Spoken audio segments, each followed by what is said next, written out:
सुद्धा असं कधी कधी वाटतं का की तुमच्या कंपनीत बेस्ट टॅलेंट येतच नाहीये किंवा हायर केलेले लोक टिकतच नाहीयेत? प्रॉब्लेम टॅलेंटमध्ये नाहीये, प्रॉब्लेम तुमच्या हायरिंग प्रोसेसमध्ये आहे. आजही अनेक कंपन्या 1990च्या रिझ्यूम फॉर्मॅटवर किंवा मला वाटतं हा कॅन्डिडेट चांगला असेल या गट फिलिंगवर डिसिजन घेतात. पण एक सिंपल प्रश्न विचारूया, गट फिलिंगने बिझनेस स्किल होतो का? नाही. जर तुम्हाला टेक्निकल स्किल्सला कल्चरल फिटपेक्षा जास्त महत्त्व देत असाल तर तुम्ही लिटरली वाळूवर घर बांधताय. म्हणून आज आपण पाहणार आहोत इंटरव्ह्यू मधला बायस कसा काढायचा आणि एक सॉलिड स्केलेबल हायरिंग सिस्टम कशी तयार करायची. Step 1, blind evaluation. सुरुवातीला कॅन्डिडेटचं नाव, जेंडर, कॉलेज, लोकेशन हे सगळं बाजूला ठेवूया.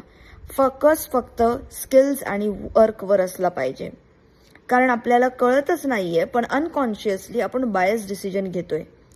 स्टेप 2, रॅन्डम गप्पा बंद करा. Tell me about your self आणि कॅज्युअल चॅटिंग हे इंटरव्ह्यू नाही तर केवळ टाइमपास आहे. त्याऐवजी स्टँडर्डाइज एव्हिडन्स बेस्ड क्वेश्चन्स वापरा. उदाहरणार्थ, तुम्ही एखादं कॉन्फ्लिक्ट कसं हँडल केलं? रिअल आन्सर म्हणजेच better hiring decision. Step 3, collaborative scoring system. एकाच इंटरव्ह्युअरचा ओपिनियनवर हायर का करायचं? मल्टिपल इंटरव्ह्युअर्स कडून स्ट्रक्चर्ड फीडबॅक घ्या आणि स्कोरिंग सिस्टम वापरा. त्यामुळे डिसिजन बॅलन्स्ड होतो आणि बायसनेस कमी होतो.